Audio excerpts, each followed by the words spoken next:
독일의 유명한 소설가 게테가 쓴 파우스트라고 하는 유명한 소설이 있습니다. 그 소설에 나오는 주인공 파우스트는 세상의 모든 학문을 섭렵했던 지식인 중에 지식인이었습니다.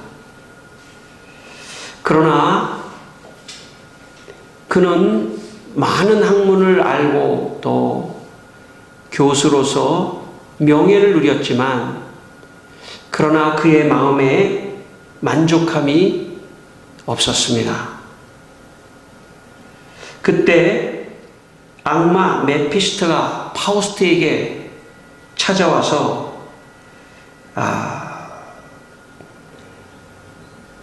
파우스트의 영혼을 맡기고 계약을 하자고 그렇게 제안을 했습니다. 계약을 하면 아주 새로운 인생을 살게 해주겠다고 그렇게 메피스토가 악마가 약속을 했습니다. 파우스트는 그 말에 악마와 계약을 하게 됩니다. 그리고 파우스트는 악마 메피스토가 가자고 하는 곳으로 이제 끌려다니기 시작합니다. 그러다가 악마 메피스토가 파우스트에게 약을 하나 주게 되는데 그 약을 파우스트가 먹고 젊은 사람으로 변하게 됩니다. 젊은 사람으로 변화된 파우스트, 그가 길에서 한 아름다운 아가씨, 마르카레테라고 하는 아가씨를 만나게 됩니다. 그토록 아름다운 아가씨를 일찍이 본 적이 없는 파우스트는 메피스토에게 이렇게 말합니다. 메피스토여, 마르카레테를 내 손에 넣을 수 있도록 그렇게 부탁합니다. 악마 메피스토는 파우스트에게 약속한 바가 있기 때문에 그 아름다운 아가씨를 파우스트에게 넘기려고 하는 계략을 쓰게 됩니다. 그러면서 파우스트가 메피스토에게 이렇게 말합니다. 저 아가씨가 지니고 있는 어떤 물건이라도 내게 갖다 주게나. 내 사랑의 욕망을 위해 그 어떤 물건이라도 내게 빨리 가져다 다오 하면서 악마에게 명령하는 그런 장면이 나옵니다. 여러분, 괴테는 인간이 이 세상에 악마와 같은 이런 죄악된 세상에 빠지면 그의 인생이 욕망을 따라가는 그런 인생으로 변할 수밖에 없다고 하는 것을 말하고 있습니다. 마귀의 유혹에 빠지면 하나님이 주시는 축복을 떠나게 되고 그리고 세상의 달콤한 또 세상의 유혹에 빠지게 되는 것이 연약한 인간의 모습인 것입니다. 여러분, 오늘도 성경은 마귀가 우는 사자와 같이 믿는 자들을 삼키기 위하여 참 있다고 그렇게 말씀합니다. 여러분, 오늘도 영적으로 여러분의 눈이 밝아져서 마귀가 이 세상으로 여러분을 끌고 가서 또 마귀와 계약을 하고 마귀가 주는 약을 먹고 이 세상의 욕망과 이 세상에 빠지지 않기를 여러분 이 아침에 말씀을 통해서 여러분에게 선포합니다. 여러분 모두 마귀의 유혹에 빠지지 말고 하나님이 주시는 축복을 귀하게 생각하시는 그런 여러분이 되시기를 바랍니다. 오늘 성경 말씀에 창세기 26장 34절을 보시면 40세가 된 에서가 헷 족속 부엘리의 딸 유딧과 헷 족속 엘론의 딸 바스맛을 아내로 맞이했다고 그렇게 기록하고 있습니다. 35절에는 이것이 이삭과 리브가, 그러니까 에서의 부모가 되겠습니다. 이삭과 리브가의 마음에 근심이 됐다, 이런 표현을 하고 있습니다. 그러니까 이삭과 리브가는 그의 아버지 아브라함과 사라의 자녀인데, 아브라함은 여러분 잘 아시는 대로 세상을 상징하는 갈대아 우르에서 부름을 받아 가나안 땅으로 와서 하나님을 믿고 하나님의 축복을 믿고 신앙생활을 새롭게 했던 그런 가정입니다. 그리고 그의 자녀가 이삭입니다. 그리고 아브라함은 가나안 땅이 아니라 자기의 본토 친척 아비 집에 사람을 보내 리브가를 아내로, 이삭의 아내로 맞이하기도 했습니다. 어쨌든 그 가정은 믿음의 가정인데 에서가 40세가 됐을 때 헷 족속, 그러니까 가나안의 족속의 딸, 그것도 한 명이 아니라 두 명과 결혼을 하게 됩니다. 그것에 대해서 이 부모인 이삭과 리브가가 참 마음에 근심이 됐던 것입니다. 이삭과 리브가가 마음에 근심을 하게 된 것은 그의 마음속에 그의 자녀가 에서가 단지 이방 여자랑 결혼했기 때문에만의 문제는 아니었습니다. 이방 여자와 이방 여자 자체가 나쁘다기보다는 이방 여자의 배경에 있었던 종교적인 힘이 있었던 것입니다. 다시 말하면 이방 여인, 이 두 여인, 헷 여인의 뒤에는 종교의 힘이 있었습니다. 헷 사람들은 바알의 종교를 섬겼습니다. 바알의 종교는 어떤 종교냐면 바알의 종교는 풍요의 종교입니다. 오늘 우리로 말하면 물질을 섬기는 종교입니다.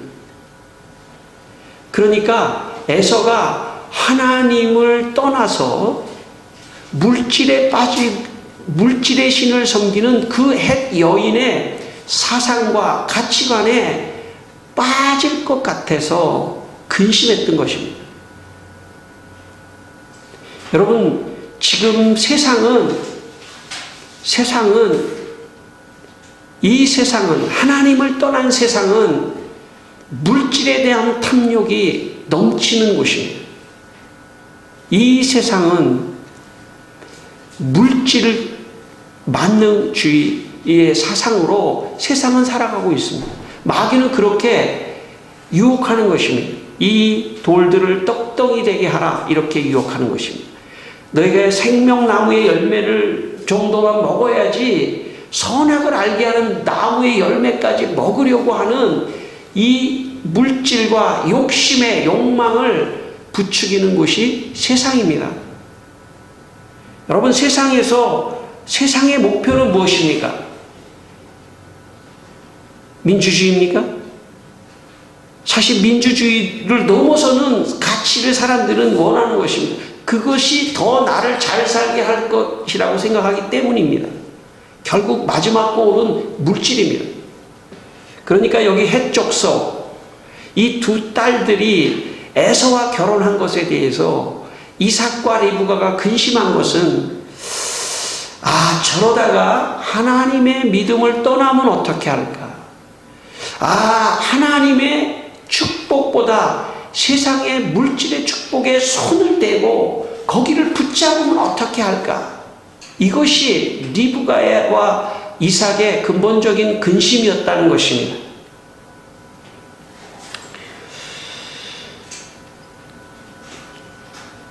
여러분, 이삭과 리브가에게는 쌍둥이 아들이 있었는데 첫째는 에서고 둘째는 야곱입니다. 그러니까 에서와 야곱의 시간차는 크지 않습니다. 시간차는 아마 모르겠습니다. 이게 아마 1시간 차이 났을까요? 며칠 차이 났을까요? 몇 분 차이 났을까요? 정확하게 아마 이 본문을 의사가 보면 아마 정확하게 알 거예요. 그러니까 제가 상식적으로 볼 때도 그렇게 차이가 나지 않습니다. 1년 동안 차이 났을까요? 쌍둥이인데. 그렇지 않죠.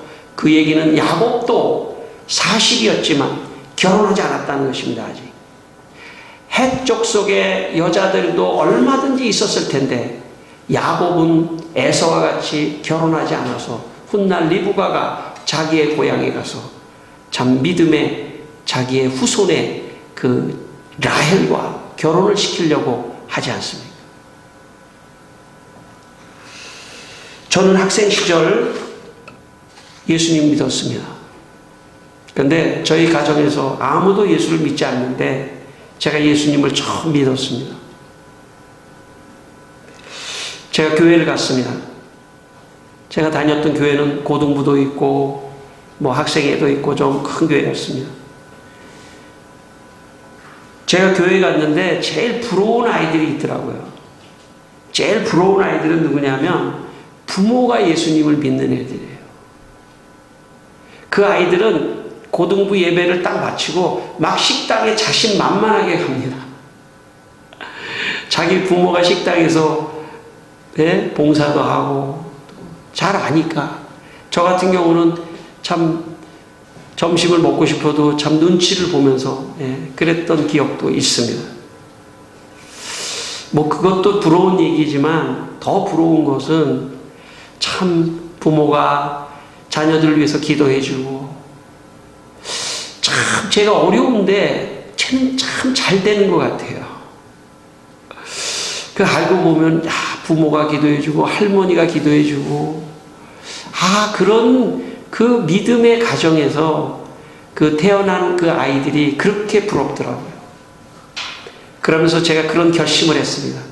나도 그때 고등학교 당시에 나도 믿음의 여자를 만나서 믿음의 가정을 꾸려야겠다. 믿음의 가정은 고사하고 목사가 됐잖아요, 제가.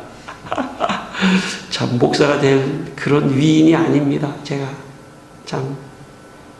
근데 믿음의 가정을 꾸리면서 그런 생각을 했습니다.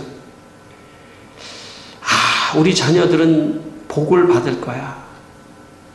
내가 예수를 잘 믿으면 믿을수록 우리 자녀들에게 그 축복이 흘러갈 거야. 그런 믿음이 있습니다. 혹시 내가 안 돼도 돼. 내가 잘 안 돼도 되는데 내가 하나님 잘 믿으면 내 때에는 잘 안 되더라도 내 후손에 대해는 하나님이 복을 흘려주시겠지 하는 그런 마음을 지금도 가지고 있습니다. 여러분도 그런 마음이 있기를 바랍니다. 내가 예수를 잘 믿으면 이 축복이 흘러서 우리의 자녀들에게 흘러갈 거라고 하는 믿음을 여러분 가지고 신앙생활 하시기를 바랍니다. 분명합니다. 아브라함의 축복이 이삭에게 흘렀습니다. 이삭의 축복이 훗날 야곱에게 흐릅니다. 하나님의 축복은 흘러가는 것입니다. 그러므로 여러분이 축복의 통로가 되시기를 바랍니다. 우리가 축복의 통로가 되십시다. 우리 부모들이 축복의 통로가 되어 하나님 잘 믿으면 그러면 하나님이 축복할 것을 믿으시기를 바랍니다.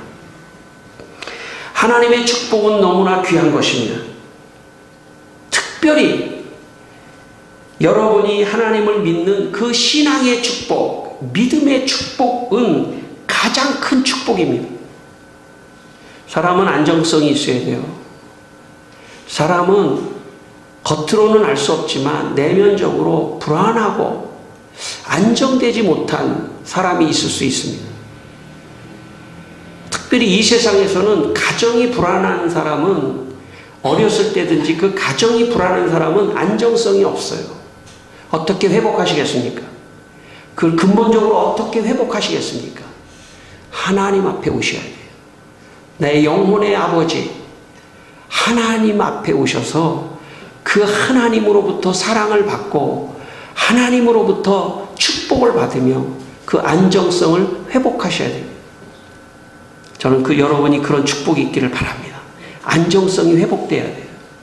하나님을 믿는 신앙은 참 설명할 수 없는 가정의 안정감을 가져다 줍니다. 부부의 안정감을 가져다 줍니다. 부모와 자식 간의 안정감을 가져다 줍니다. 그러므로 여러분 신앙생활 하는 것이 가장 참 아름다운 거예요. 여러분 이 교회가 여러분 신앙생활 잘해서 자녀들은요, 또 결혼하고 떠날 수도 있잖아요. 그죠? 그러나 교회에서 만나는 겁니다. 그래야 공평해요. 예, 부모가 야, 너 좀 보자. 그렇게 하는 것도 어려운 거예요. 예, 서로 참 어려운 거예요. 쉬운 게 아니에요. 그러나 교회는 공평하게 만나는 곳입니다. 아버지의 그늘 아래서. 그리고 거기에서 기뻐하고 즐거워하면 그게 모든 피로를 다 없애주는 겁니다. 일주일의 피로를 다 없애주고 아주 안정감 속에서 가는 것입니다. 그러므로 신앙의 축복이 가장 큰 축복입니다.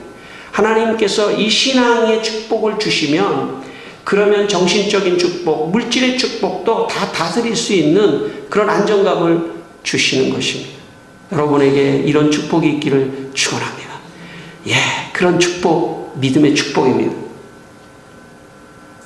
오늘 창세기 27장 1절에 보시면 이삭이 나이 들어 늙어 맏아들 에서를 불러 사냥을 해와라. 그 음식을 내가 먹고 내 마음껏 너에게 축복하게 해라.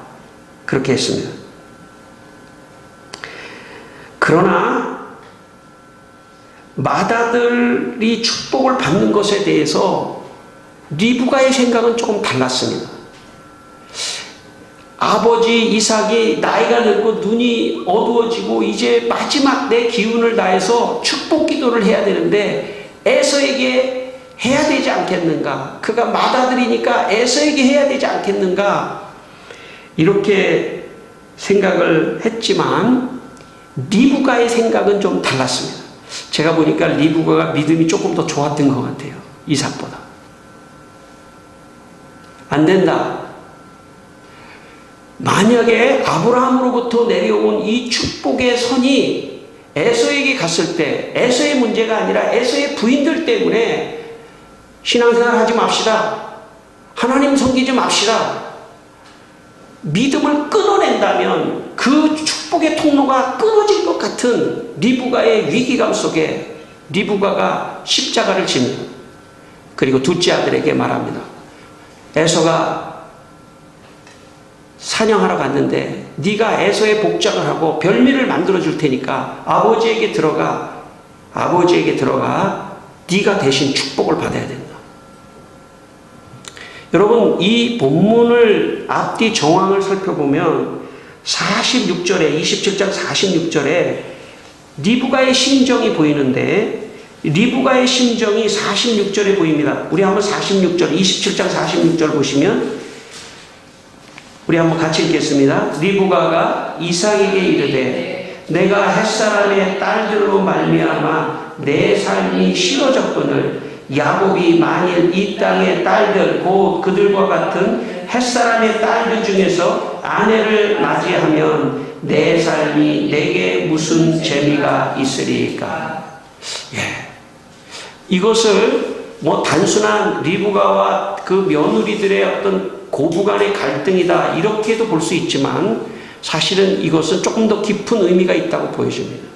이것은 햇사람의 그 여자들의 사고방식, 가치 체계 이것이 신앙적이지 않은 것 때문에 리브가가 참 삶이 싫어질 정도의 그런 생각을 가졌다고 볼 수 있습니다. 그리고 그 이후에 야곱만큼은 이 햇사람의 여자들과 이 햇사람의 이 며느리를 얻어서는 안 되겠다 생각한 것을 보면 개인적인 문제라기보다는 조금 더 사상적이고 가치의 문제, 종교의 문제라고 볼 수 있는 것입니다.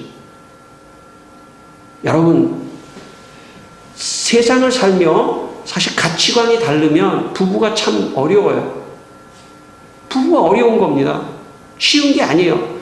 가치관의 문제, 사상의 문제, 세상을 바라보는 가치관의 문제, 온통 돈, 온통 물질, 그러면 애들을 키우는 관점도 달라집니다.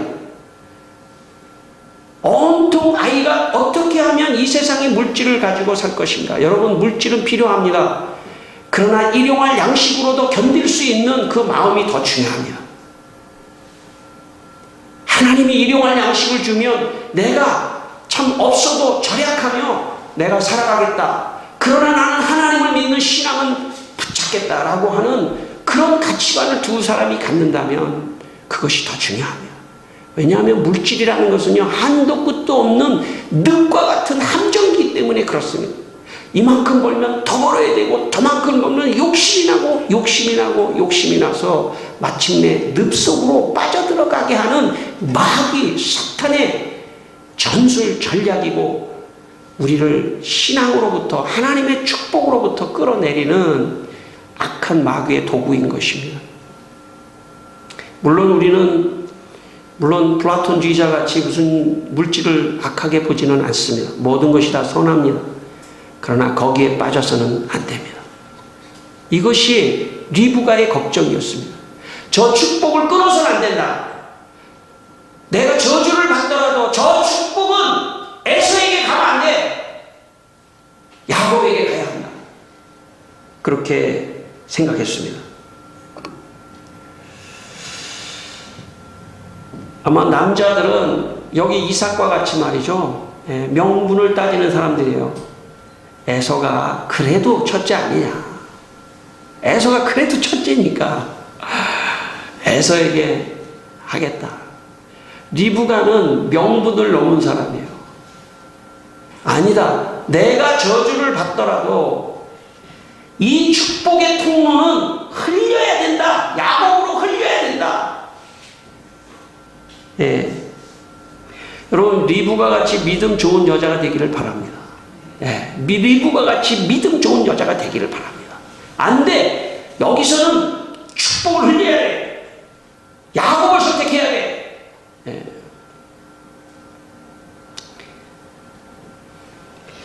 믿음 좋은 여자가 있을 때요, 그 가정이 삽니다. 예. 감리교를 창시한 존 웨슬리라고 하는 유명한 장로교의 존 칼빈과 같은 존 웨슬리가 있습니다. 그는 60년 동안 매일 아침 4시에 일어나 기도하고 50년 동안 새벽 5시에 설교를 한 번도 빠지지 않고 했다고 합니다. 88세에 그가 죽기까지 그는 아주 건강한 모습으로 전 세계를 돌아다니며 복음을 전하고 수많은 일들을 했습니다. 근데 웨슬리가 이렇게 놀라운 일을 많이 할 수 있게 된 것은 그의 어머니 스잔나라고 하는 그 여자의 교육 때문이었습니다. 웨슬리의 어머니는 무려 17, 8명까지 아이를 낳은, 그 시대는 다 그랬습니다. 그런 많은 아이들을 낳았습니다. 그 중에 존 웨슬리는 15번째 자식입니다. 그런데 스잔나는 매일 시간을 내서 자녀들에게, 그 10몇 명의 자녀들에게 성경을 읽어주고 성경을 가르쳤습니다. 물론 엄청난 신학적인 얘기는 아니겠죠. 성경 한 구절 읽어주고 너 이렇게 살아야 된다. 이렇게 성경으로 교육을 시켰습니다. 기도를 같이 했습니다. 자녀들에게 늘 규칙적으로 생활해야 한다. 만약에 규칙적으로 생활하지 않으면 네 생활이 무너지기 때문에 규칙적으로 해야 된다 하면서 특별히 규칙적인 생활을 가르쳤습니다. 아마 그 옛날에는 그 아이들이 많기 때문에 어떤 학교에 보내는 그런 것들이 부족했던 것 같아요. 그러니까 홈스쿨링 같이 집에서 가르치는군요. 그렇기 때문에 집에서 교육받으면 느슨해질 수 있잖아요, 사람이. 그러니까 아침 몇 시에 일어나고 아침에 어떻게 공부하고 이런 규칙적인 생활을 가르쳤습니다. 그래서 훗날에 존 웨슬리는 감리교라고 하는 걸 만들었는데, 그 감리교라는 게 메소디스트, 감리교라는 게 이 방법론, 규칙에 대해서 굉장히 중요하게 생각하고 신앙을 규칙적으로 하는 것을 강조했던 그런 교파입니다. 그런 어머니의 영향이었죠. 저녁 6시가 되면 식사 시간인데 간단한 예배를 드렸습니다. 밥 먹기 전에 기도 정도가 아니라 찬송을 부르고 말씀 한 구절 읽고 예배를 드렸습니다. 매일 규칙적으로. 죽을 때 그의 자녀들에게 이런 유언을 남겼습니다. 얘들아, 내가 떠나거든 즉시 하나님께 찬미의 시로 노래를 해다오. 위대한 어머니죠. 위대한 어머니 밑에 위대한 자녀가 나왔던 것입니다. 여러분, 위대한 부모가 되십시다. 위대한 부모는 어떤 부모입니까? 하나님을 붙잡고 있는 사람입니다. 하나님의 축복을 귀하게 생각하고 믿음을 귀하게 생각하고 어떤 상황에서도 나는 하나님을 붙잡고 가겠다라고 하는 그런 믿음, 이 믿음이 자녀에게 흘러가는 것입니다. 축복으로 흘러가는 것입니다. 과거에 내가 어떻게 살았든지 그것은 중요하지 않습니다. 지금 오늘 여기에 지금 이 시간부터 오늘 지금 하나님이 계시의 말씀을 우리 모두에게 하신다고 생각하시고 정말 리브가와 같은 또 수잔나 웨슬리와 같은 어머니와 같은 그런 훌륭한 믿음의 어머니들이 여러분 되시기를 바랍니다. 그렇다고 또 남자분들 너무 상처받지 마시고 다 믿음의 부모가 돼서 자녀에게 이 축복이 흘러갈 수 있도록 그렇게 하게 되기를 바랍니다. 제가 2주 전에 일산의 모 교회에서 부흥회를 했습니다. 한 3일 동안 제가 부흥회를 했는데 제가 마지막 날에 안수 기도를 제가 할 테니까 어머니들이 특별히 아이들을 데리고 오라고 제가 광고를 했습니다. 집회가 마치고 아이들이 이제 어머니들이 아이들을 데리고 물론 어른도 와서 다 뭐 안수 받았지만 이 강대상 앞에 이렇게 방석을 깔아놓고 이렇게 이제 사람들이 쭉 앉아 있으면 제가 이제 안수 기도를 했는데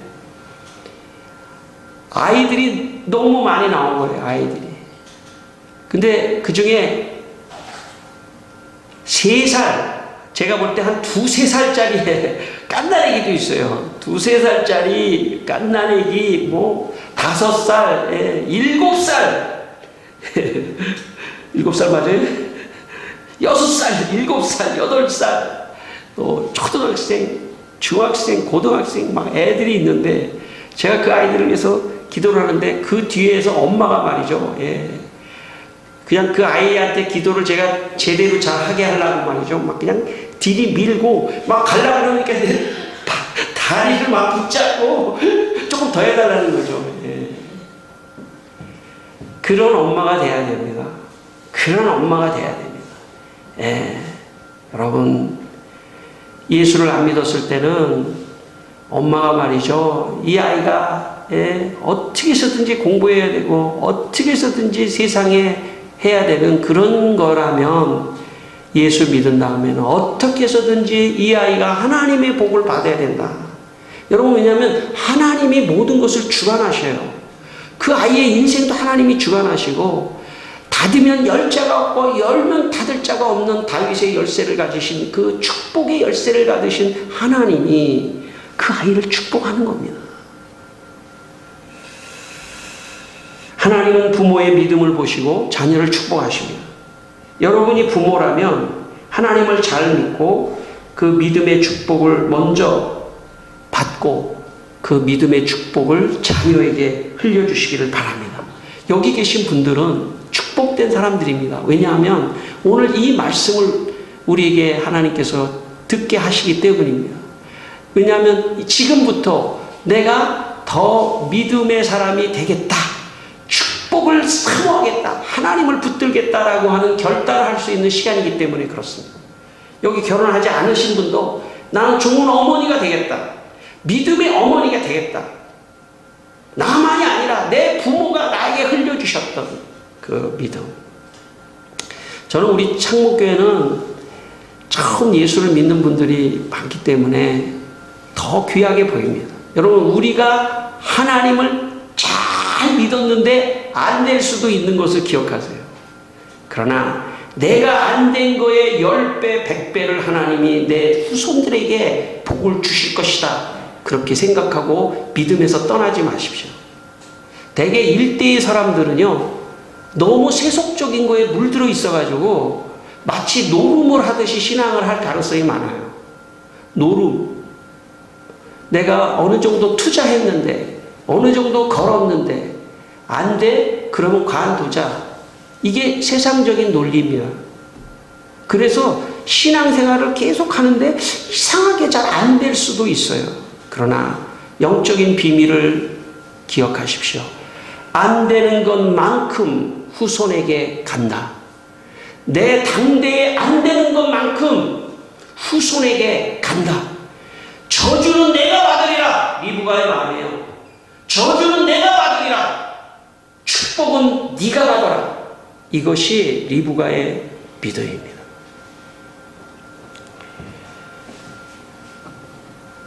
(12절) 야곱이 걱정스럽게 어머니에게 말합니다. 어머니, 이렇게 변장하고 들어갔다가 아버지에게 축복은 고사하고 저주를 받을까 합니다. 그때 리브가가 말합니다. 어머니가 그에게 이르되 내 아들아, 너의 저주는 내게로 돌리리니 내 말만 따르고 가서 가져오라. 여러분, 리브가의 사건, 구약의 사건은 언제나 신약적으로 해석해야 합니다. 여기서 리브가가 저주는 내가 받겠다 하면서 야곱에게 축복을 돌렸기 때문에 야곱의 후손 중에, 유다 자손 중에 예수 그리스도가 이 세상에 오셨던 것입니다. 리브가, 그는 모든 저주는 내게 오지만 그 축복은 야곱을 통하여 흘러가야 된다고 했기 때문에 그 축복이 예수 그리스도를 탄생케 하고 그 예수 그리스도를 통하여 우리에게까지 온 것입니다. 예수님께서 저주는 나에게, 십자가는 나에게, 내가 저주를 받으리라. 예수님이 십자가 지셨습니다. 예수님은 당대에 성공한 것 같이 보이지 않습니다. 누구도 십자가 위에서 처형당한 저 나사렛 예수가 성공한 사람이라고 말한 사람이 누가 있었습니까? 아무도 없었습니다. 그러나 그 영적인 비밀을 알았던 신앙인들만이 저것이다. 우리에게 이 죄가가 아니라 하나님의 축복을 흘려주시기 위하여 예수 그리스도, 그분이 저주를 받고 십자가에서 돌아가셨구나. 리브가의 그림자는 예수 그리스도의 십자가의 그림자입니다. 축복을 우리에게 흘리기 위하여. 여러분, 오늘 저주는 내게. 그러면 하나님이 그 사람이 그 마음이 이뻐서 그 사람을 축복하시는 것입니다. 여러분, 리브가가 정말 저주를 받고 싶어서 그렇게 말했겠습니까? 아니에요. 하나님의 축복이 자녀에게 흘러가는 게 더 중요하기 때문에 내가 희생하겠다, 그런 의미입니다. 그러므로 여러분, 그런 마음이 바로 신앙입니다. 그런 마음이 진짜 그 하나님을 믿는 신앙입니다. 그런 마음을 가지면 축복이 여러분의 자녀들에게 흘러가는 것입니다. 서방 교부, 최고의 교부 아우구스티누스를 만든 것은 그의 어머니 모니카였습니다. 모니카는 33년 동안 방황하는 아들을 따라다녔습니다. 당시에 카르타고에서 있었던 히포라고 하는 곳에, 파게스타라고 하는 북아프리카에서 로마로 가려면 배를 타고 가야 돼요. 뱃삭이 얼마큼 되겠습니까? 엄청납니다. 근데 그 아들을 따라 아들이 회심하고 예수 믿게 하기 위하여, 아들은 똑똑했습니다. 지식적으로 똑똑했습니다. 교수였습니다. 항상 하나님을 비판했습니다. 그러나 그럼에도 불구하고 어머니 모니카는 도보로 돈을 들이고 그 아들을 33년을 따라다니다가 마침내 그 아들이 어머니의 기도로 회심하고 예수를 믿었습니다. 그리고 세례를 받았습니다. 그리고 고향으로 돌아오는 오스티아 항구에서 그 어머니는 지쳐서 거기서 죽게 됩니다. 그러나 아우구스티누스는 그 어머니의 절절한 사랑과 기도와 그 하나님의 축복을 내게 주려고 하는 그 어머니의 그 마음을 충분히 이해한 아우구스티누스는 기독교 역사에 남는 위대한 인물이 되었던 것입니다. 하나님은 모든 축복의 근원이십니다. 하나님의 축복을 귀하게 생각하십시오. 세상의 축복은 일시적이지만 그리고 물거품처럼 사라집니다. 그러나 하나님의 축복은 영원합니다. 하나님의 주시는 축복은 영적인 축복만이 아닙니다. 우리에게 구원을 주시는 영적인 축복만이 아니라 이 세상에 살 때 우리의 마음에 평안을 주시고 기쁨을 주시는 정신적인 축복도 주십니다. 뿐만 아니라 우리가 이 세상에 살아갈 수 있도록 물질도 그분이 주시는 것입니다. 이 아침 다시 한번 이 하나님의 주시는 축복을 귀하게 생각하고, 여러분 더 하나님의 축복을 사모하고, 또 이 축복이 리브가의 마음과 같이 야곱에게, 우리의 자녀들에게 흘러갈 수 있도록 그렇게 기도하는 귀한 시간 되기를 주의 이름으로 축원합니다. 기도하겠습니다. 우리 한번 기도하겠습니다. 말씀을 생각하시면서 하나님 아버지, 하나님의 축복을 주시옵소서. 우리 잠깐 한 1분 정도 우리 한번 기도하겠습니다. 아버지 하나님이시여, 말씀을 들으며 하나님의 축복을 사모합니다. 우리 성도들이 하나님의 축복, 정말 리브가가 이 축복을 자녀에게 주고 싶은 마음 있는 것처럼 아버지 하나님이요, 아버지 하나님, 우리 모든 성도들이 다 아버지 하나님의 축복을 사모하게 하여 주시옵소서. 우리 자녀 가운데 에서와 같은 자녀가 나오지 않게 하시고 하나님이요, 야곱과 같은 자녀들이 다 될 수 있도록 축복하여 주시옵소서. 하나님 아버지, 우리 성도들이 하나님이 주시는 축복을 귀하게 생각하고 더 믿음의 사람이 되게 하시고 그 믿음으로 자녀들이 더 많은 축복을 받게 하여 주시옵소서. 예수님의 이름으로 기도드립니다. 아멘.